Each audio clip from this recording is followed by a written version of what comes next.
Imagine this. It's a chilly December evening in 1955. A quiet woman boards a crowded city bus in Montgomery, Alabama. She isn't armed. She isn't shouting. She isn't trying to start a riot. She just sits down, but within moments, her simple act will ignite a fire that spreads across a nation. This is not just the story of a bus ride. This is the story of how one woman, small in stature, but towering in courage, changed the course of American history by refusing to give up her seat. The year was 1955. America was booming after World War II, but for millions of Black Americans in the South, the dream of equality was still just that, a dream. Segregation was the law of the land. Jim Crow ruled daily life. On public buses, the front seats were reserved for white passengers. Black passengers had to sit at the back, and if the front filled up, they were expected to give up their seat.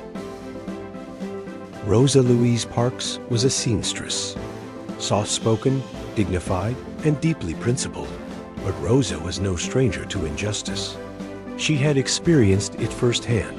As a child, as a student, and as an adult, she had long been active in the civil rights movement.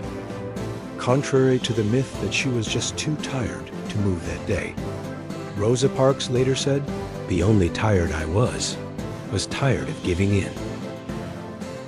December 1st, 1955, Rosa boards the Cleveland Avenue bus after work.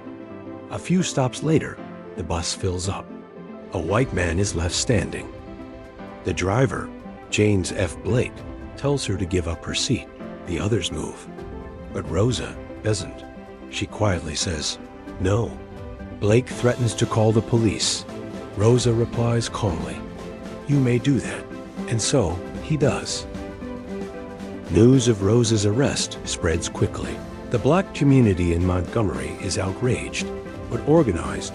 A young pastor named Dr. Martin Luther King Jr. calls for a bus boycott on December 5th. Thousands refuse to ride the buses. What begins as one day turns into 381 days. Despite arrests, threats, and bombings, the boycott holds.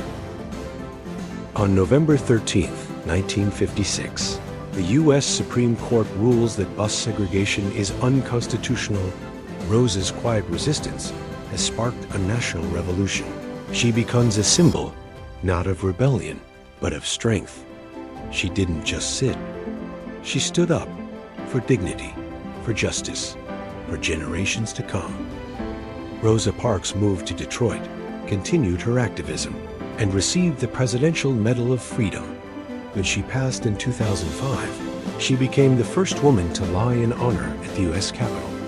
Lying in honor in the U.S. Capitol Rotunda is a rare and distinguished tribute granted to private citizens who have rendered exceptional service to the nation, typically authorized by a concurrent resolution of Congress and approved by the family. Rosa Parks wasn't a president or a soldier. She was something more powerful, a citizen who said no and changed what it meant to say yes to justice. Courage doesn't always roar. Sometimes it whispers. Sometimes it simply sits in a world still grappling with injustice. Rosa Parks reminds us, you don't need to be loud. You don't need to be famous. You just need to be brave. At the moment it matters most. Because when one woman said no, a movement said yes.